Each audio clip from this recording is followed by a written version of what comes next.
세 번째, 이산화탄소와 질소의 농도입니다. 이산화탄소도 생명체 유지의 필수 요소입니다.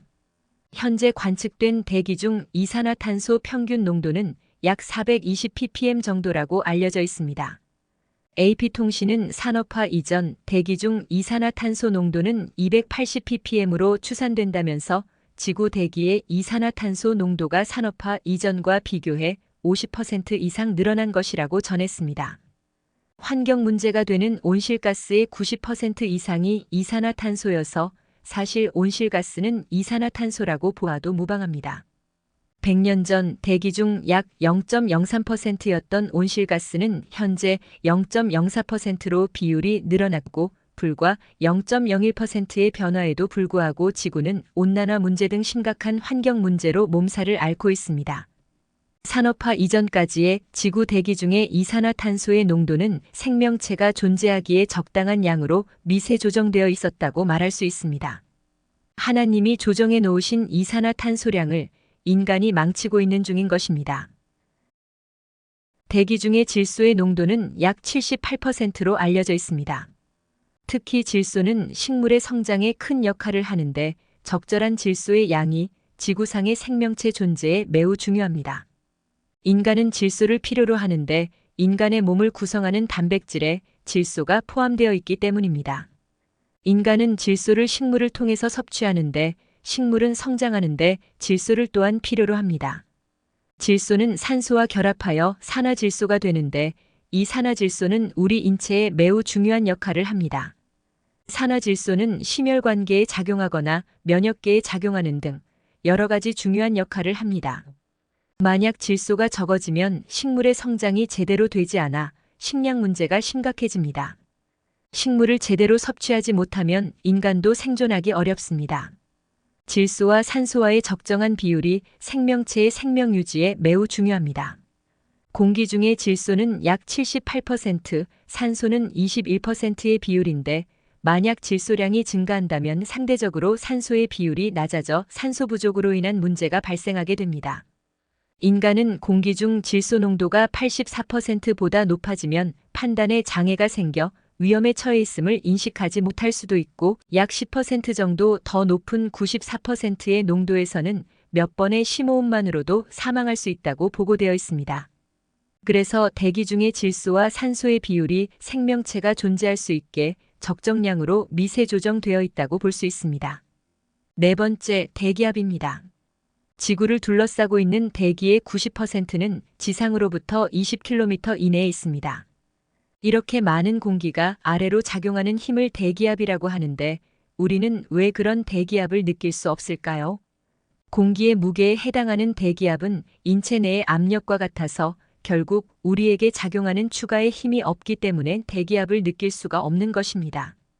이것은 마치 물속의 물고기가 물의 무게를 느끼지 못하고 자유롭게 움직일 수 있는 이유와 같습니다.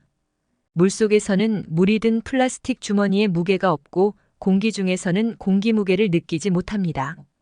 일기압이란 인간의 몸 안이 유지하고 있는 압력입니다. 지구의 대기압이 몸을 일기압으로 누르고 있기 때문에 몸 안에서 같은 힘으로 밀어내고 있는 것입니다. 일기압은 1평방미터를 약 10톤의 무게로 누르는 힘에 해당합니다. 대기압은 평소 우리가 느끼지 못하고 있을 뿐 우리 주위의 압력은 우리 몸의 상태에 크나큰 영향을 미칩니다.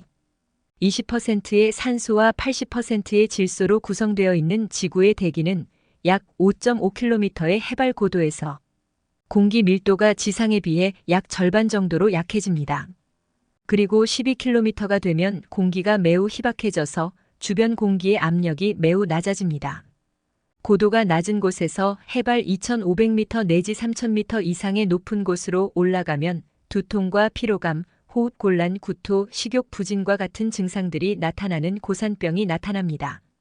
인간은 고도 9km만 올라가도 생명의 위협을 받으며 20km 정도의 고도가 되면 대기압이 낮아져서 세포에 기포가 생기고 혈액이 끓어오르는 것처럼 보이게 됩니다. 이와는 거꾸로 대기압이 높아지면 스쿠버 다이버들이 수압이 높아지고 혈압이 변해 신체 내의 기관이 파열되는 잠수병과 같은 현상이 일어납니다.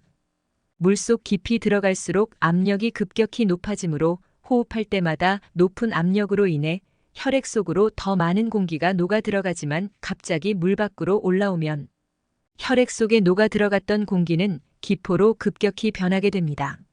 이때 모세 혈관이 터지는데 뇌혈관이 터지면 뇌출혈로 사망할 수도 있습니다. 그러므로 물 밖으로 올라올 때는 압력의 변화를 줄이기 위해 천천히 올라와야 합니다.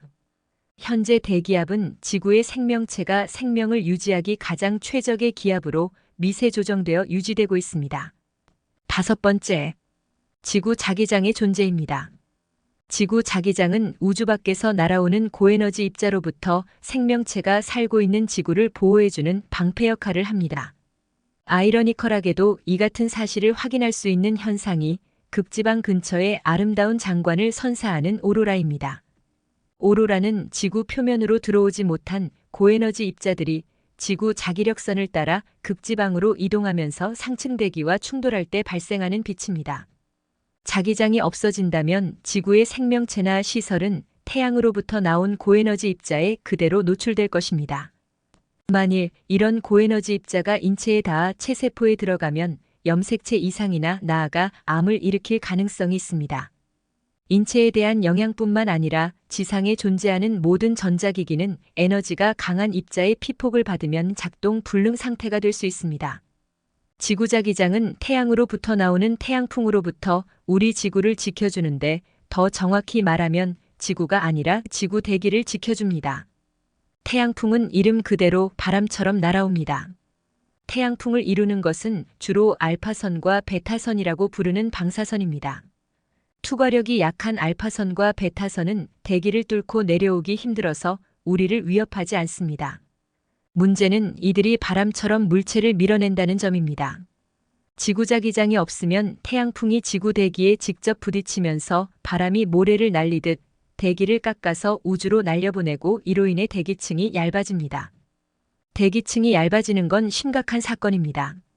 태양풍엔 자외선과 감마선도 있는데 이들은 투과력이 높은 전자기파라서 자기장의 영향을 받지 않습니다.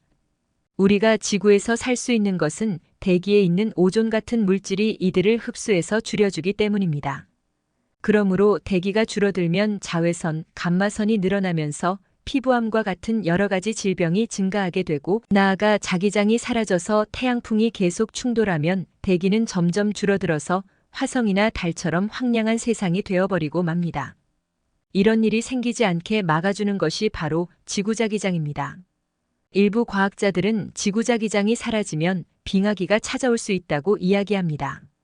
지금은 지구자기장이 지구에서 멀리 떨어져 지나가는 태양풍의 입자를 잡아서 지구 주변에 머무르게 하고 여기에서 흘러나온 에너지가 지구를 데우는 데 도움을 주지만 지구자기장이 사라지면 지구에 직접 부딪히는 태양풍의 물질 외에는 우주로 날아가 버리기 때문에 지구의 온도가 내려가서 빙하기에 들어갈 수 있다는 것입니다.